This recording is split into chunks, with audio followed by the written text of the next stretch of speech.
Hello tout le monde, c'est Kaji. Je suis super contente de vous retrouver pour débuter 2019 avec pas mal de nouveautés et de projets à venir dans les prochains mois.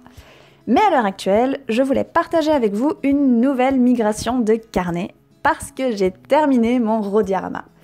J'ai donc décidé de tester encore un nouveau carnet, le Live Journal de la marque Quo Vadis.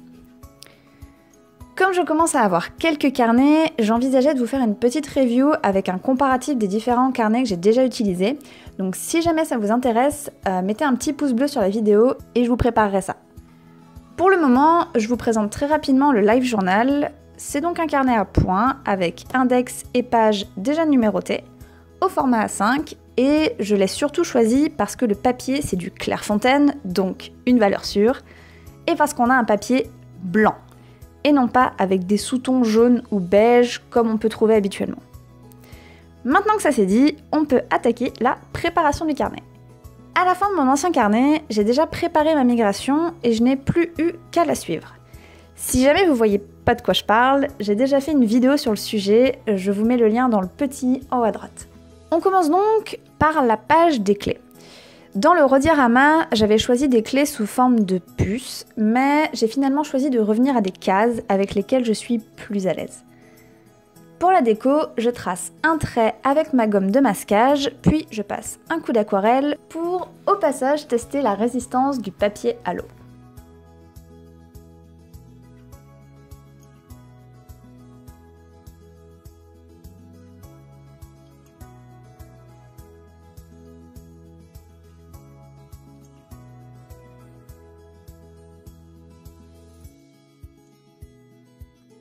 Je redessine ensuite le mandala que j'avais préparé avec un feutre Unipin Fine Line en taille 0,4 et 0,2.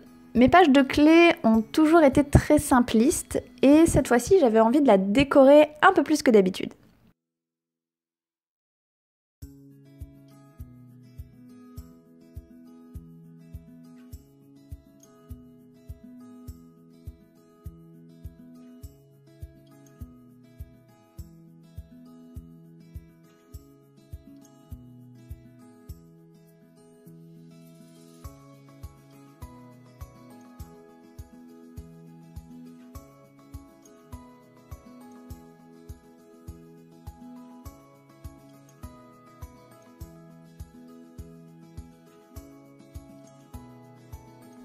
On passe ensuite à mon futur log.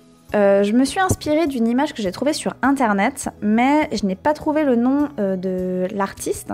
Donc si jamais vous connaissez la personne qui a réalisé ça, n'hésitez pas à me le dire en commentaire pour que je puisse le rajouter en barre d'infos. Une fois l'aquarelle sèche, j'écris mes noms du mois et je prépare mes calendriers. Pour le futur log, je fonctionne toujours de la même façon depuis déjà plusieurs carnets avec un format en colonne, une vision sur 6 mois et je fais 2 pages. Donc on tourne la page et on refait pareil. J'ai décidé pour 2019 de tenter une nouvelle façon de faire mon tracker de ménage. Si ça vous intéresse de savoir à quoi ressemblait l'ancien, je vous mets la vidéo où j'en parle dans le i en haut à droite et de toute façon toutes les vidéos seront listées en barre d'infos. Avant, j'avais déjà défini dans mon tracker les dates au jour près du ménage et je devais le suivre de façon très stricte. Sauf que si je ne m'y tenais pas un jour, je me retrouvais avec un planning totalement décalé et au final ça ne me convenait pas du tout. Du coup, cette fois, j'ai choisi d'inscrire mes tâches par pièce de la maison et chaque colonne représente un mois avec un carreau pour une semaine. Et je cocherai les cases correspondant à la semaine où j'ai fait l'action chaque mois. Cette manière de faire devrait me permettre de voir comment je répartis mon ménage, mais aussi d'avoir plus de liberté et de souplesse. Du coup, on va voir si ça fonctionne. Et on passe maintenant à mes collections indispensables. On va commencer par les livres et les films. Et cette année, j'ai décidé de tenter un challenge lecture et un challenge de film à voir. Pour ça, je vais du coup faire une Dutch Door. Je commence par mettre 2-3 feuilles de brouillon sous la page que je vais ensuite découper au cutter. Une fois que c'est fait, je me retrouve avec une page centrale découpée qui me permet de relier plus facilement ma page de lecture et ma page de film. J'aurai donc d'un côté de ma Dutch Door mon challenge de lecture et de l'autre mon challenge de film.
On passe ensuite à une collection dont je ne pourrais pas non plus me passer, mon suivi de manga. Comme vous le savez, je suis une grande consommatrice de manga, et ceux qui me suivent sur les réseaux sociaux savent que je vous prépare 2-3 choses à ce sujet sur la chaîne. J'ai certes pris du retard, mais les projets sont toujours en cours. Pendant que l'aquarelle sèche, j'inscris les titres de chaque manga, et un cercle représente un tome. Et j'ai juste à colorier les tomes que je possède. Et enfin, on passe aux séries. Pour le coup, je fonctionne comme d'habitude avec le nombre d'épisodes par saison et je n'aurai plus qu'à colorier pour chaque épisode vu.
Et voilà, cette vidéo est maintenant terminée. J'espère sincèrement qu'elle vous aura plu. Si c'est le cas, n'hésitez pas à la partager, ça me ferait extrêmement plaisir. Quant à nous, on se retrouve très vite du coup pour le Plan With Me du mois de janvier, qui a pris du retard avec la migration vers mon nouveau carnet, mais qui arrive très bientôt. En attendant, je vous fais d'énormes bisous et je vous dis à très vite dans une prochaine vidéo.